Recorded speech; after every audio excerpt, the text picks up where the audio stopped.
Thank you.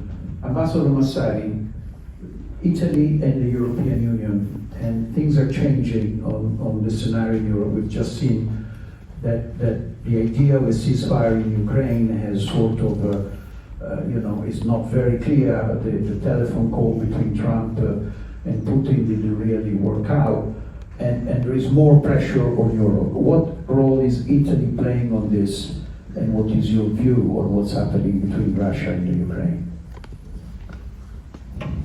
Well, when I spoke about the importance of abiding by the principles of the UN Charter, of course, I was mainly referring now to the situation in Ukraine, the invasion of Ukraine by Russia, that was, of course,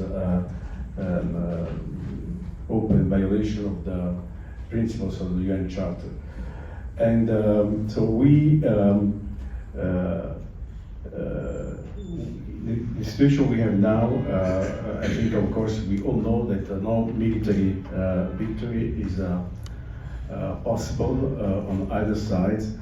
Diplomatic solutions have to be found, and Italy is working together with other European partners, the EU, and of course the Trump administration. But at the end, the type of solution that we will find is very important because it will set a precedent. It is true that maybe, of course, Ukraine will have to make some concessions, but this will not stay only with Ukraine, Russia, and us. In terms of territorial integrity, independence, sovereignty of a state. And so we have to be very careful in managing any kind of solution. One of the principles of the UN Charter is also the equal dignity among states, big and small. So the moment you put into question this basic principle, of course, the world changes. And so we have a big responsibility. Europe and the US in particular, to find a solution to this war, which is not an open violation, a too open violation of the UN Charter and the principles of international law. Thank you. And Ambassador Rodrigues-Birkett, you represent a small country, but you are in the Security Council. So how do you feel your role is? I mean, the voices of smaller countries are there, and your vote counts like the others. You don't have a veto power. So is that something that is working within the Security Council with the rotational program that exists now? Well, I think that the small states, they all have a contribution to make. And as Ambassador Massari mentioned, we are equal in the sense that we have a vote in the General Assembly, but in the Security Council it's different. But I would not just want to see it in terms of the veto, because I think we bring different experiences as well. We're from a country that is, the entire coast is 2 meters below sea level.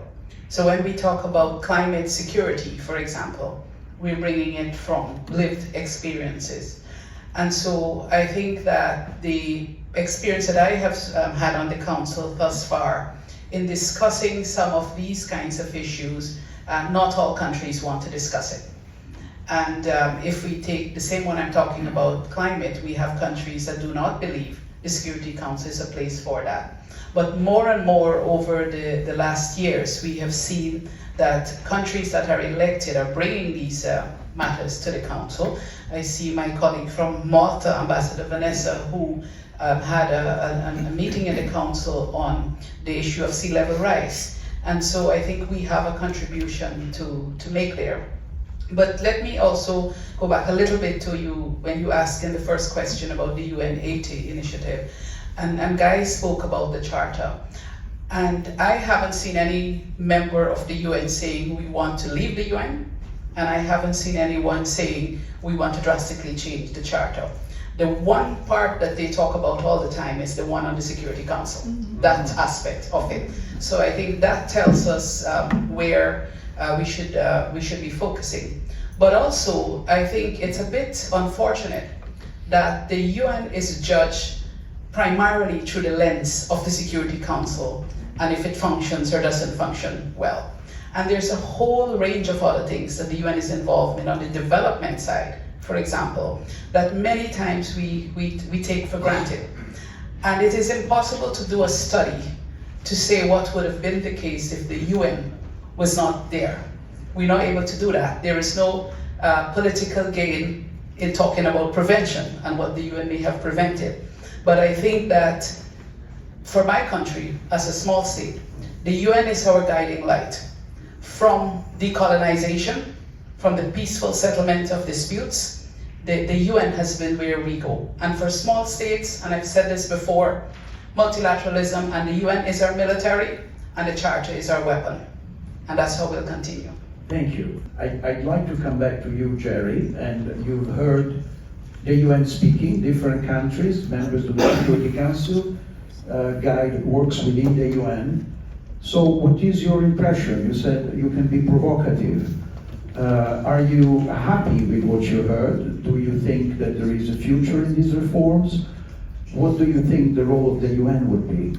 And he's not a diplomat. So the first thing I would say is that I'm, especially in the context of UN Security Council reform, I'm a joint, dual British and American citizen.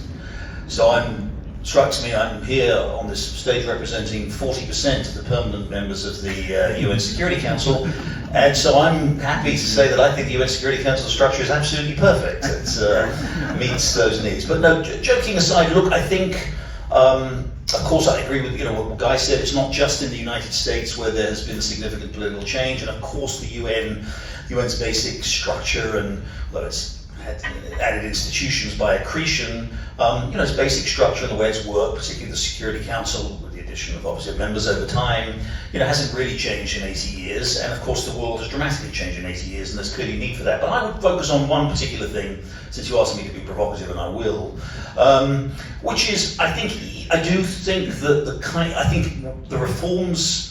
I think one of the hardest challenges will be to agree on what areas need reform for a start. I mean, I understand there's, and there of course, joking aside about the Security Council, there's a somewhat anachronistic quality to the Security Council with its P5 as it is right now, and there's a good case to be made for reforming that. But I think particularly from an American perspective, if I may say so, or from, if you like, maybe from an Anglo-Saxon perspective, I think there is. The relationship between the United States and the UN has obviously been, shall we say, rocky over 80 years. There's been times when a lot of administrations of either party have not been very happy with the UN. There have been times when the relationship has worked reasonably well.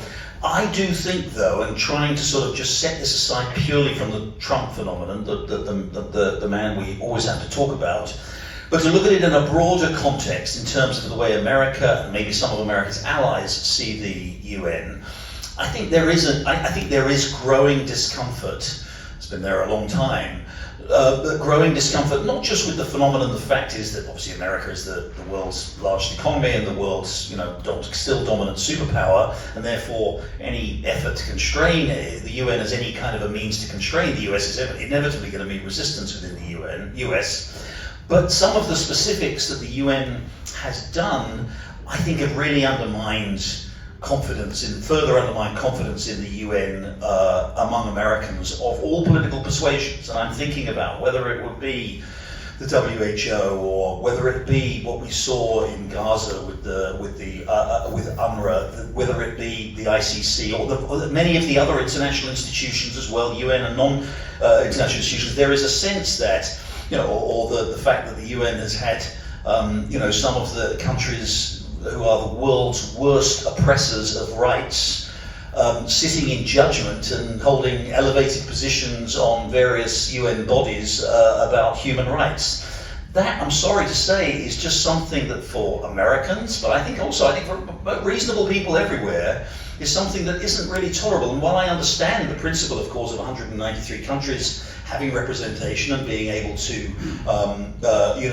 being able to have influence through all of the various arms and agencies of the UN, I think you are coming up against more and more of the reality that America finds itself increasingly dissatisfied with what the UN does. And again, I say that purely aside from the extent to which, George W. Bush, tried and failed to go to the Security Council and get support for the Iraq War, purely aside from the broader question of whether the UN acts as a constraint. There is a sense that this is an institution which is, which preaches a particular set of ideals and values to Americans as well as to everybody else, which frankly Americans are not comfortable hearing from some countries that really have no place to be preaching those values to a country like America, or indeed to other democracies. So I think if you're talking about reform, I think you need to look at reform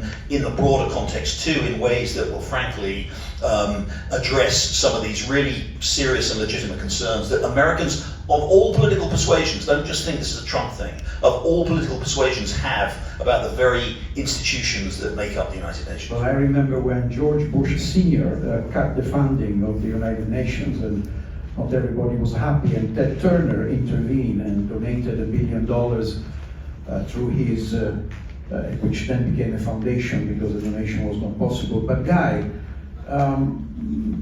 there is, to be provocative, he has been, so the floor is yours. I'll try and stay resolutely unprovoked, but there's some interesting thoughts that come out from what's been said.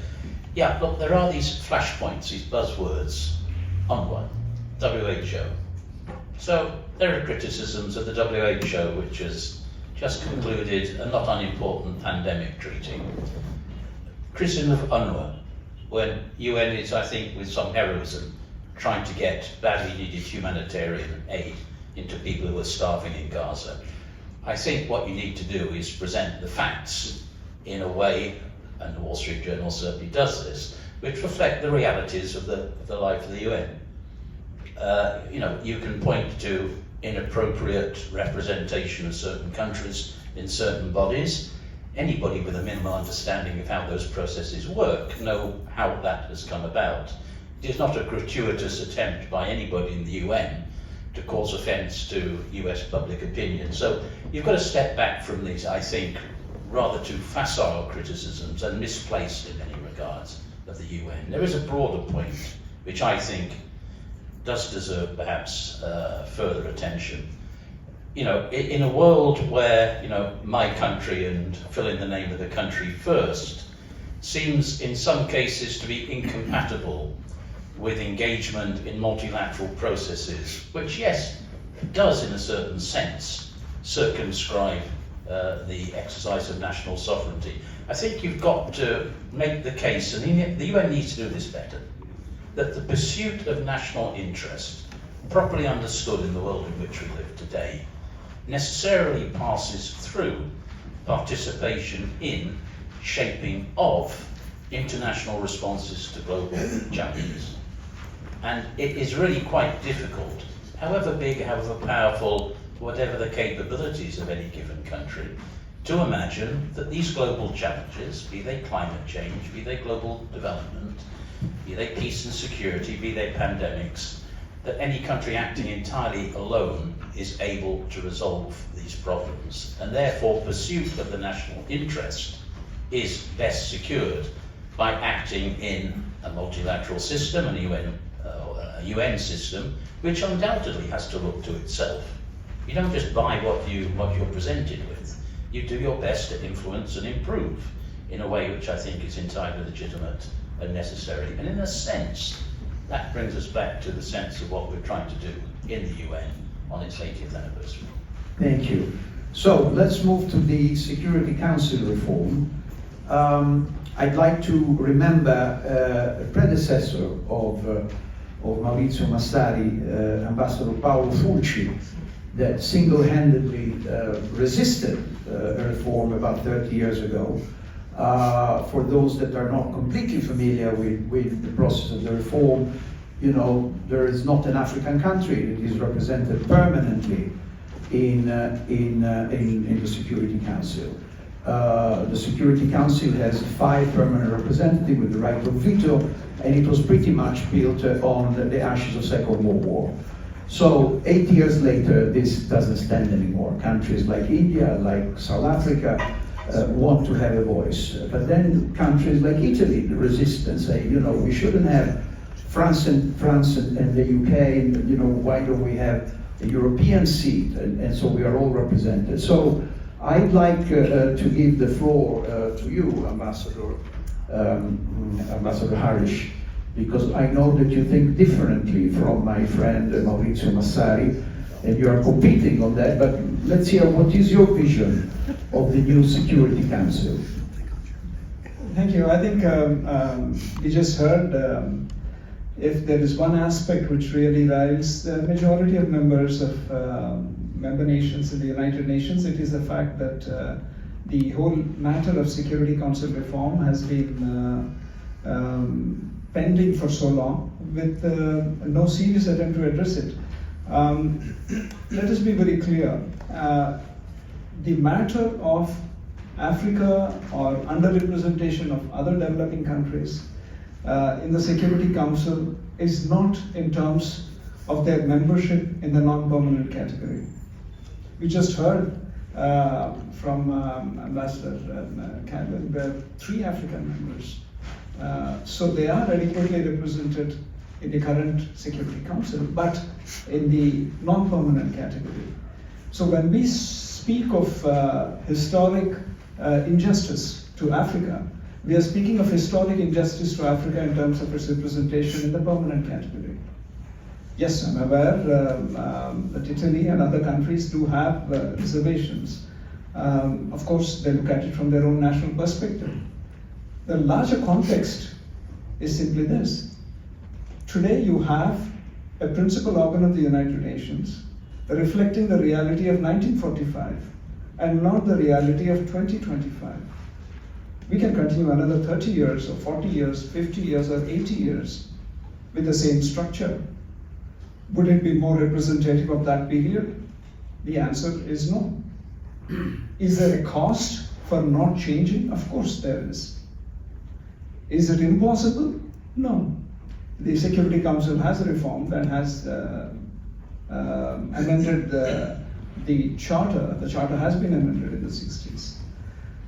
So basically, I think if we are to go in the current pathway where you will have endless meetings for another 15, 20, 25 years, with no text-based negotiations, with no time deadlines, and everyone happy to kick the can down the road, a time will come when there is no road, and the UN will be completely not fit for purpose. I think that place is very much now. And we can pretend that it doesn't matter, but eventually it does, because the UN is being tarred by the inability of the desired political outcomes on peace and security. The excellent work done by the humanitarian agencies, the excellent work done by the development agencies of the United Nations don't register in public perception, and they assess UN performance by how the Security Council is performing on peace and security. Thank you. Maurizio, what is Italy's position on the Security Council reform? Italy's position is well known, but try to explain where we come from with our opposition to expansion to new permanent members. We believe that there is a need to balance the need for have a Security Council more representative of the reality of the 21st century, and then to make room for India, Africa, and other emerging powers. On the other hand, this should not be to the detriment of the effectiveness and the decision-making capacity of the Security Council. Now, the reason why today, and not only today, but for many years, the Security Council has been paralyzed, it doesn't decide, is not because India or Africa or other emerging economies, countries are not in the council, but because we have the P5 with the veto power. And so you can expand as much as you want, but you are stuck basically with the real problem, the existence of veto power over the P5. So whenever you have a crisis that impacts directly on the interest of one of the P5, then you have the paralysis. Ukraine, you have the veto of Russia. Gaza, you have the veto of the United States, and so on and so forth. Imagine now we had this crisis in India-Pakistan. If India had been a permanent member of the Security Council and to have some decisions of the Security Council, I think it would have been impossible, because I think India would have used legitimately. So I mean, it's veto. So this is the one of the point that we make: how to find the right balance between effectiveness and representativeness. The second point I also like to make is that when we talk about expansion, we're not of the Security Council today. We're not only talking about expansion of to India, to Africa, Brazil, and others, but also we are talking about expansion to some Western countries. And let's be frank, the West is already even more than overrepresented in the Security Council. Among the P5, we have 3 countries which are G7 countries. If you were to expand it to the G4, you would include also Japan and Germany. So you would have 5 countries of the G7 as a permanent members of the Security Council, which is an anomaly, let me say so. And the final point: how do you create new permanent members? On the basis of what criteria the response that India, the G4, I mean, countries that have the ambition to become permanent members say, okay, we are elected by the General Assembly and we become permanent members. But again, elections, one-off for life tenure is the negation of democracy.